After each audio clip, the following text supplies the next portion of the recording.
அரசு பரிகாரங்களை செய்து வருகிறார்கள். பாதாள உலகத்திலே ரிஷியமுகா வர்ணன் என்றும் இரத்த கன்னியார் பெண்கொடியாருமாக மன்னவன் தேவி இருவேர்களுமே தவமிருந்து ஈண்டெடுத்த அருந்தவ புதல்வன். அவன் பெயருதான் வல்லரக்க ராட்சுதன். அப்பேறுபட்ட அந்த வல்லரக்க ராட்சுதனுக்கு 16 வயதிலே நாட்டையே பட்டம் சூட்ட வேணும் என்று அம்மான் மகளாகிய பவள கன்னியை கொண்டு வந்து அந்த அரக்கனுக்கோ திருமணங்களை முடித்து நாட்டையே ஒப்படைத்தார் அந்த ரிஷியமுகா வர்ணன். சாமி வல்லரக்க ராட்சுதன்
ஒரே ஒரு ஆண் குழந்தை.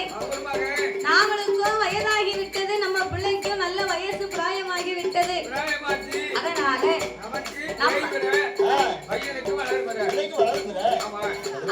நம்ம கண்ணுக்கு முன்னால நம்ம பிள்ளைக்கு காலகாலத்துல ஒரு கல்யாணத்தை முடிச்சு இந்த நாட்டையே அரசாண்டு வரக்கூடிய அழகை நாம பார்க்கிறோம்.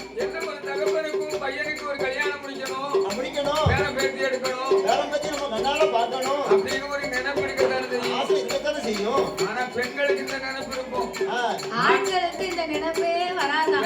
கேட்கணும், பையனுக்கு கல்யாணம் முடிச்சாச்சுன்னு சொன்னா நம்ம பெரியவங்கன்னு சொல்லுவாங்க, தாத்தான்னு கூப்பிடுவாங்க. இன்னும் வந்து பேரப்புள்ள வந்து தாத்தான்னு கூப்பிடுவாங்கன்னு இவர் நினைப்பாரு. நம்ம வயது குறைஞ்சிருமே கூடிருமே அப்படின்னு நினைப்பாங்க. அதனால பிள்ளைக்கு கல்யாணம் முடிக்கணும்னு எண்ணமே வராது. அதே மாதிரி தாப்பனோட அப்பன் இருந்து தாப்பன் கல்யாணம் முடிக்க முடியுமா? முடியாது.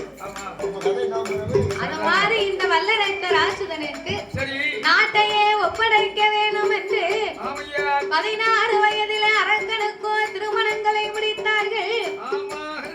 16 வயதிலே முடிக்கும் கல்யாணம் அது ஒரு செல்ல கல்யாணம்னு சொல்லுவாங்க. செல்ல கல்யாணம் முடிச்சிருக்காங்க. பருவகாலம் வரும்போது 24-25 வயசுல முடிச்சா கல்யாணம், அப்பதான் பாரபுத்தி வரும். அப்ப 16 வயசுல முடிச்சா அதுக்குதான் செல்ல கல்யாணம். 16 வயதுல அரக்கனுக்கு ஏன் கல்யாணம் முடிச்சாங்க தெரியுமா? இந்த அரக்கனாகப்பட்டவனுக்கு நாட்டை ஒப்படைக்க வேண்டும் அப்படின்னா நாட்டை ஒப்படைப்பதற்கு அவனுக்கு ஒரு தகுதி வேணும். தகுதி வேணும்னு சொன்னா பெரிய ஆளுங்கிற பட்டம் இருந்தால் தான் நாட்டையே ஒப்படைக்க முடியும். அதாவது குடும்ப பொறுப்பு இருந்தால்தான் நாட்டு பொறுப்பை பத்தி தெரியும். குடும்ப பொறுப்பு தெரியல சொன்னா அவங்க கொண்டு நாட்டை ஒப்படைச்சா கல்யாணம் முடிச்சு 2-3 பிள்ளைகளை பெற்று அந்த பிள்ளைகளுக்கு வர சொல்ல பார்த்தால்தான் குடும்ப பொறுப்பு வரும். குடும்ப பொறுப்பு வந்தால்தான் வெளிவரம் எப்படி இருக்கும், வர சொல்ல பார்த்தது எப்படி அப்படின்னு நாட்டு பொறுப்பு வரும்.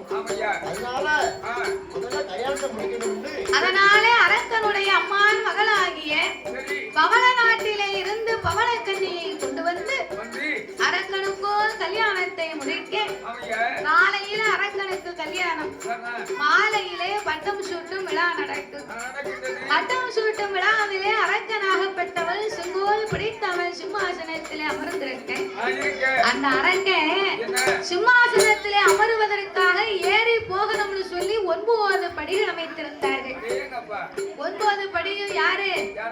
9 படிகளுமே 9 நவக்கிரகங்கள். 9 நவக்கிரகம்னு சொன்னா ராகு, கேது, சூரியன், சுக்கிரன், வியாழன் சனி ஆமா அப்படின்னு சொல்லக்கூடிய 9 நவக்கிரகம். சரிதான் இந்த 9 நவக்கிரகத்திலையுமே சரிதான் 9வது படியிலே சனி பகவான கொண்டு வந்து குப்புற போட்டிருக்காங்க. அடேங்கப்பா அவர் தான் 2 எழுத்து பகவான். அவன் தான் ஜனியே அவர் நினைச்சான்னு வைங்க என்னாகும் ஒரு மனுஷனை வாழவும் வைப்பாரு சரிதான் தாளவும் வைப்பாரு. ஆமா அதான் சனியிலேயே நிறைய வகை இருக்கான். இருக்கு இருக்கு சரி, அப்படி என்ன வகையெல்லாம் இருக்கு சுத்தி சனி இருக்கு பங்கு சனி இருக்கு சரி. ஏழரை சனி இருக்கு இருக்கு அதுக்கு பேர் பத்திர சனி இருக்கு நம்ம செம்பு சரி இருக்கு ஏழரை சனி கேள்விப்பட்டிருக்கேன். சரி. அது என்ன 10 சனி? பத்திர சனியை முடிச்சாமனா பனியை விட்டு கிளம்பிடுவானா அடே அப்பா எட்டு சனி முடிச்சாமனா ஆ, இருக்கு இடத்தை விட்டே கிளம்புவானா கிளம்புமா அதுல சனியில எத்தனையோ இருக்கு இருக்கு